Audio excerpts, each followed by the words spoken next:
Hey, what's going on in this video? I just want to talk about the battle in retail, which is really pretty fascinating. Mostly has to do with Amazon.com versus Walmart. A little history about the retail environment.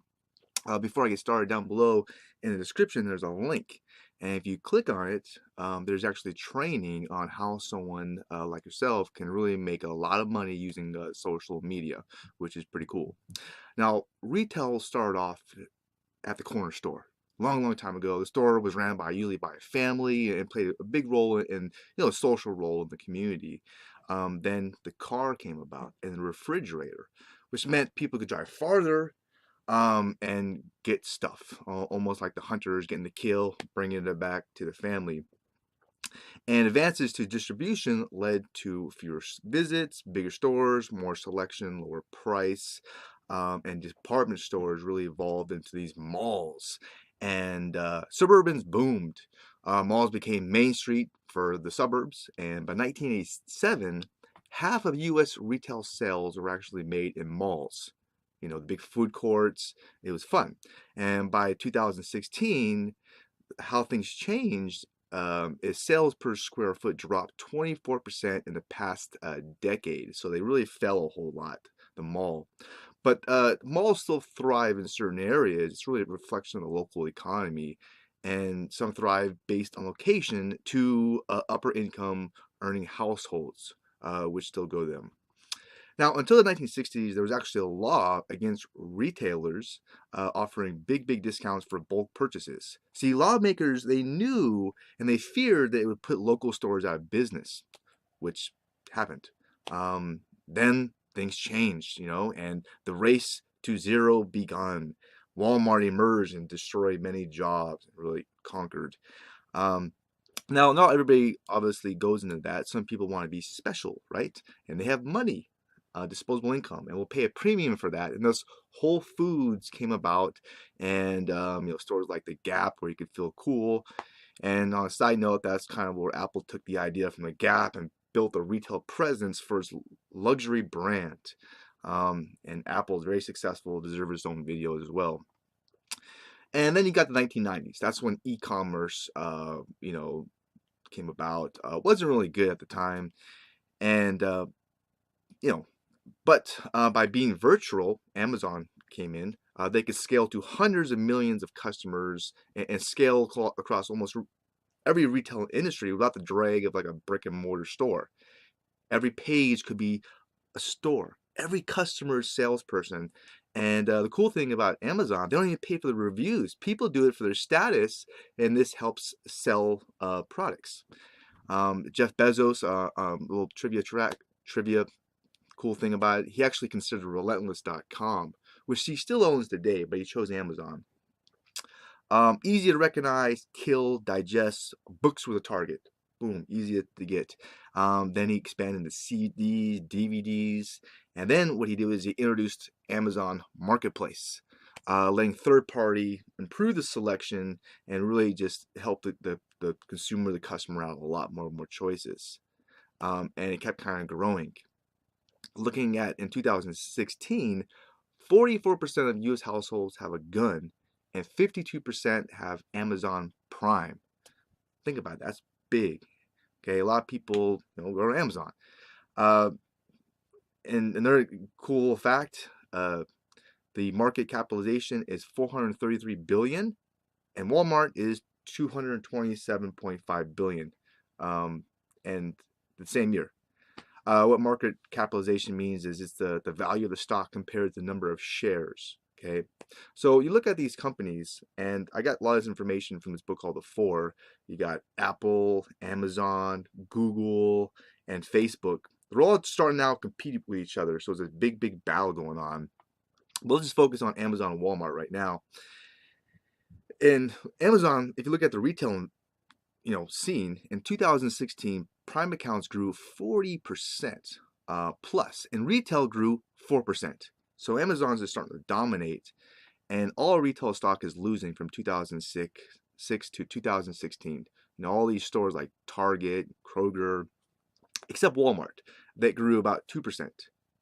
Now you look at that compared to Amazon.com, which grew 910%. I mean, that's amazing. It's really just dominating Amazon. Uh, and the cool thing, one of the ideas on why is Jeff Bezos would really take a lot of risk. He would give a 10% chance for a 100% return every time. And most CEOs, they don't take those risks because of the job security. It's like, I'm the invisible until I mess up. Boom, then you get nailed, you get fired or whatever. So they're scared. And if you look at just America in general, the reason there's so much wealth in America, one reason, I mean, 29 of the 50th wealthiest people live in the United States. Some people think it's because people take risk, and bankruptcy laws encourage that. They're very lenient, um, and plus, Jeff Bezos is pretty smart. He really improved the logistics, which is a big thing. In 2016, they were given a license to implement ocean freight services. They have the drones, planes, trucks, and even retired generals to give them advice on logistics, getting things quicker and faster. Then obviously they came out with Echo. It's like a speaker-like cylinder, and Alexa is the artificial intelligence that can get music, answers to questions, and order stuff. And it really harvests someone's consumptive data. So they're really heading towards zero-click operations to make it even easier for people to buy, right? Which is pretty fascinating. Even now they're experimenting with sending someone like clothes. They could try it on, don't like it, send it back. And how does a retail environment compete when people are time starved and to go down to the mall or fight traffic, parking, and all this other stuff? So how do they compete? I don't know. Now, another thing which is really interesting is Amazon has drones. If you look at one of the warehouses, there's not that many people working. It's basically like robots running the whole place. And if you look at like Elon Musk, Jeff Bezos, Robert Kiyosaki, he wrote that book Rich Dad Poor Dad. They're all pretty good at seeing the future, and they say that there has to be some type of universal income because there's not going to be enough jobs. Now, robots are taking over. I remember going to a McDonald's in the Japan airport, and there's no cashier. You just order it on a screen. Boom, boom, boom, boom. It's pretty interesting. And, all right. Now, back to Amazon. Basically, in 2016, some more facts about it. They grew their revenue $28 billion, while retail growth was essentially flat. So they really, really killed it. And all four of these big companies are just taking over, like Facebook and Google. They're doing more with less workers. And Amazon now, from Whole Foods, which they bought, they're basically experimenting with retail stores where you enter with your smartphone, you pick up your groceries, and then you just go. You'll leave. They track everything and you leave. So they make it even more simple. No cashiers, you pay later. And the biggest loser with Amazon in the retail environment really is Walmart.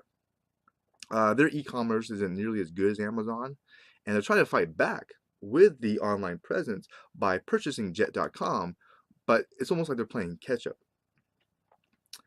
All right. So it's kind of like the wealthiest man in the 20th century that mastered the art of minimum wage employees, selling you stuff compared to the wealthiest man of the 21st century, Jeff Bezos, mastering the art of zero wage robots selling his stuff. I mean, who's going to win?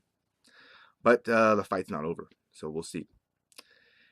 Now, Walmart has 10 times the number of grocery stores in Whole Foods, and Amazon owns that. But Amazon's logistics, which are really, really good, are likely to outsmart it.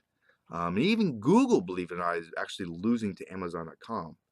And Amazon is better at optimizing search than Google is at optimizing Amazon. So, boom. Here's a cool fact. 55% of product searches start on Amazon versus 28% on search engines like Google. That's how big Amazon is and how powerful they are. So Jeff Bezos is heading towards, they got a big presence in Europe. He wants global domination. Will he get it? I mean, nobody knows, but it's really pretty fascinating. What do you think? So anyways, I thought I learned a lot of this stuff from that book, The Four, which was really fascinating. I want to share with you.